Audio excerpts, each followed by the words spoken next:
ഇടതുപക്ഷ ജനാധിപത്യ മുന്നണിയുടെ ഭാഗമായാണ് CPI തെരഞ്ഞെടുപ്പിന് നേരിട്ടത്.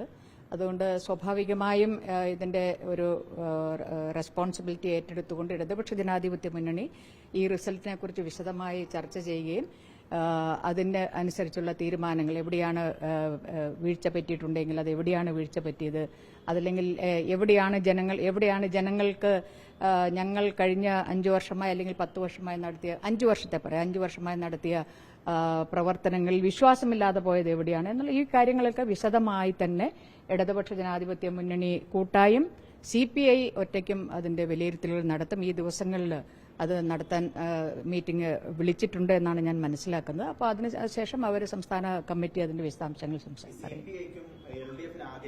ലഭിച്ചുകൊണ്ടിരുന്ന പല വോട്ടുകളും കമ്മ്യൂണിസ്റ്റ് അനുഭാവ വോട്ടുകൾ നഷ്ടപ്പെട്ടു എന്നാണ് പൊതുവിൽ നമുക്ക് ആദ്യം കാണുമ്പോൾ മനസ്സിലാകുന്നത്. അത്രയും വോട്ട് നഷ്ടം ഉണ്ടായി.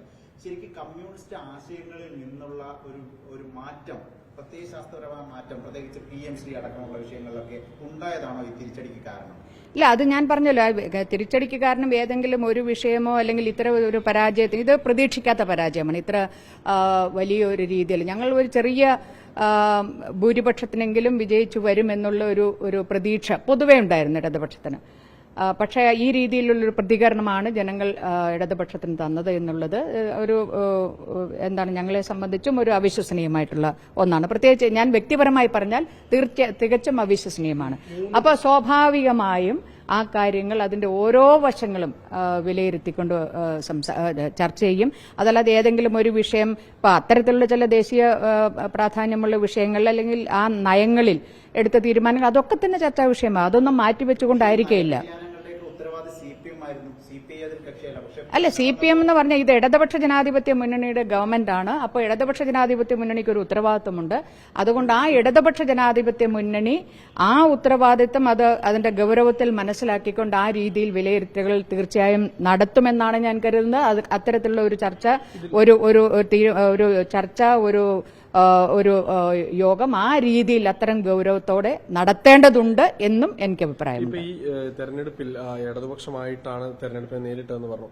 വ്യക്തിയിലേക്ക് കേന്ദ്രീകരിച്ചിട്ടായിരുന്നു പക്ഷേ ഈ പ്രചരണം നടന്നിട്ടുണ്ടായത്. കാരണം മുഖ്യമന്ത്രിയുടെ ഫ്ലക്സുകളും മുഖ്യമന്ത്രിയെ മാത്രം പ്രൊജക്ട് ചെയ്തുകൊണ്ടുള്ള ഒരു പ്രചരണ രീതിയായിരുന്നു LDF പൊതുവെ അവലംബിച്ചത്. അത് ഒരു തിരിച്ചടിക്കുള്ള കാരണമായിരിക്കില്ലേ? അല്ല, അങ്ങനെ ഒരു ബോർഡ് ഞാനും കണ്ടതാണ്. പക്ഷേ ഇടതുപക്ഷ ജനാധിപത്യ മുന്നണി എന്ന നിലയിൽ തന്നെയാണ് കേരളത്തിൽ CPI മത്സരിച്ചത്. ഈ നാദാപുരം ഉൾപ്പെടെ വലിയ തോൽവിയാണ് ഉണ്ടായിരുന്നത്. അതൊരു പാർട്ടി കോട്ടയായിരുന്നു. സ്ഥാനാർത്ഥി നിർണയത്തിൽ ഇല്ല, ഞാൻ അതിന് മറുപടി പറയാൻ ഞാൻ ആളല്ല. കാരണം ആ പ്രക്രിയയിലൊന്നും പങ്കാളിയാവാത്ത ഒരാളാണ് ഞാൻ. അതിന്റെ എല്ലാ വശങ്ങളും പരിശോധിച്ചുകൊണ്ടായിരിക്കുമല്ലോ പാർട്ടി ഒരു സ്ഥാനാർത്ഥിയെ തീരുമാനിക്കുന്നത്. ഞങ്ങൾക്ക് ലഭിച്ച 25 സീറ്റിലും സ്ഥാനാർത്ഥികളെ നിശ്ചയിക്കുന്ന എല്ലാ വിധത്തിലുള്ള കാര്യങ്ങളും പരിഗണിച്ചുകൊണ്ടാണ് സ്ഥാനാർത്ഥിയെ നിശ്ചയിക്കുക. അപ്പോൾ ആ രീതിയിലാണ് അവിടെ നടന്നിട്ടുള്ളതെന്നാണ് ഞാൻ മനസ്സിലാക്കുന്നത്. അപ്പോൾ അതിലെന്തെങ്കിലും വീഴ്ച വന്നിട്ടുണ്ടോ എന്നുള്ളത് ആ സംസ്ഥാന കമ്മിറ്റി അത് തീർച്ചയായിട്ടും പരിശോധിക്കും. BJP MLA-മാർ ഇപ്പോൾ വന്നിരിക്കുകയാണ്. അത് 3 ഇടതുപക്ഷത്തിന്റെ സിറ്റിംഗ് സീറ്റുകളിലാണ് അവർ വിജയിച്ചത്. അപ്പോൾ ഇതിലൊരു പുനരാലോചന ഉണ്ടാവും. ഒരെണ്ണം CPI-യുടെ ആണ്. അല്ല, അതൊക്കെ ഇപ്പൊ നമ്മൾ പരിശോധിക്കേണ്ടതാണ്. ഏത് പാർട്ടികൾ എന്തെങ്കിലും അടിയൊഴുക്കുകൾ അതിൽ ഉണ്ടായിട്ടുണ്ടോ എന്ന് ഞാൻ പറഞ്ഞല്ലോ. ഇതിനൊന്നും ഇപ്പോഴൊരു ഉത്തരമില്ല. ഇതിന്റെ ഉത്തരം എന്ന് പറയുന്നത് ഈ ഇടതുപക്ഷ ജനാധിപത്യ മുന്നണി കൂട്ടായും അതിനു മുന്നേ പാർട്ടികൾ ഒറ്റയ്ക്കായും അവരുടെ വിലയിരുത്തലുകൾ നടത്തി അങ്ങനെ ഒരു കൂട്ടായ ഒരു ഈ കാരണം കണ്ടെത്തലിലേക്ക് എത്തുകയും ചെയ്താലല്ലാതെ പൊതുവെ പറഞ്ഞാൽ ജനങ്ങൾ ഇടതുപക്ഷത്തിന് എതിരായി വോട്ട് ചെയ്തു. അതുകൊണ്ടാണ് ഈ പരാജയം. ഇടതുപക്ഷം തിരുത്തണം എന്ന് ആവശ്യപ്പെടുന്നു എന്ന് തോന്നുന്നുണ്ടോ? തീർച്ചയായിട്ടും. അതാണല്ലോ ഇത്ര വലിയ ഒരു ഡിഫീറ്റ് ഇടതുപക്ഷത്തിന് കൊടുത്ത് ജനങ്ങളുടെ. കാരണം ഇടതുപക്ഷ മെമ്പർമാർ, പാർട്ടികളിൽപ്പെട്ട പാർട്ടികളുടെ മെമ്പർമാരല്ലാത്തവർ പോലും ഇടതുപക്ഷ അനുഭാവികളും ഇടതുപക്ഷത്തെ മറ്റു പാർട്ടികളിൽ നിന്നുള്ളവരും എന്തുകൊണ്ടാണ് ഇടതുപക്ഷം ഇങ്ങനെ ആവരുതെന്ന് പറയുന്നത് എന്തുകൊണ്ടാണ്? ചില വീഴ്ചകളൊക്കെ വരുമ്പോൾ ഇടതുപക്ഷം ഇങ്ങനെ ആവരുതെന്ന് എന്തുകൊണ്ട് അവരാഗ്രഹിക്കുന്നത്? കാരണം ഇടതുപക്ഷത്തെക്കുറിച്ച് വലിയ പ്രതീക്ഷയുള്ളതാണ് ജനത്തിന്. അപ്പോൾ അതുകൊണ്ട് തന്നെ സ്വാഭാവികമായ ജനതയുടെ പ്രതീക്ഷയ്ക്കെതിരായി എവിടെയൊക്കെയോ വഴിതെറ്റി പോയിട്ടുണ്ട് എന്നുള്ള ആണ് ഈ തെരഞ്ഞെടുപ്പിന്റെ റിസൾട്ട്. ഞാൻ അങ്ങനെയാണ് വിലയിരുത്തുന്നത്. അപ്പോൾ അങ്ങനെ വരുമ്പോൾ സ്വാഭാവികമായി ഇത് ഇടതുപക്ഷത്തോടുള്ള കൂറുള്ള ജനങ്ങൾ ആ കൂറ് ഇന്നും മാറിയിട്ടില്ല എന്നുള്ളത് തന്നെയാണ്. അപ്പൊ ചില തിരുത്തലുകൾ നടത്തേണ്ടതുണ്ട്. അതെന്തൊക്കെയാണ് എവിടെയൊക്കെയാണ് എന്നുള്ളത് ഇടതുപക്ഷ ജനാധിപത്യ മുന്നണിയാണ് തീരുമാനിക്കുക. ഇടതുപക്ഷം ജനാധിപത്യത്തിനോട് ഒരു കൂട്ടുത്തരവാദിത്വം ഇതിലുണ്ട്. ആ ഉത്തരവാദിത്വം അവർ ഏറ്റെടുത്തുകൊണ്ട് ആ രീതിയിൽ ഇതിനെ ചർച്ച ചെയ്ത് കാര്യങ്ങൾ ജനങ്ങളോട് തുറന്നു പറയും. ഇപ്പോൾ ഒറ്റ കാര്യം കൂടെ, CPI-ക്കുള്ളിൽ CPM-നുള്ളിലുള്ളതുപോലെ തന്നെ CPI-ക്കുള്ളിലും ഒരു നേതൃമാറ്റത്തിനെ സംബന്ധിച്ചുള്ള ചർച്ചകൾക്ക് തുടക്കം കുറിച്ചിട്ടുണ്ട്. ഇന്നത്തെ ജനയുഗം പത്രത്തിലെ എഡിറ്റോറിയൽ ഉൾപ്പെടെ നേതൃത്വത്തിന് വിമർശനം. അതെനിക്കൊരു പുതിയ അറിവാണ് കേട്ടോ.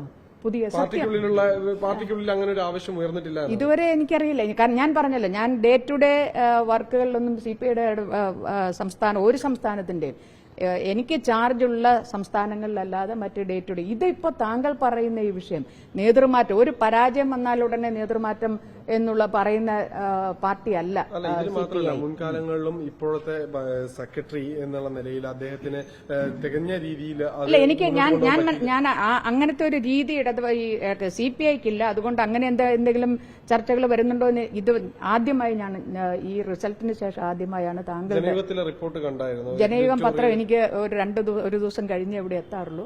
അത് ഞാൻ കണ്ടല്ല, എന്റെ ശ്രദ്ധയിൽ വന്നിട്ടില്ല ഫ്രാങ്ക്ലി.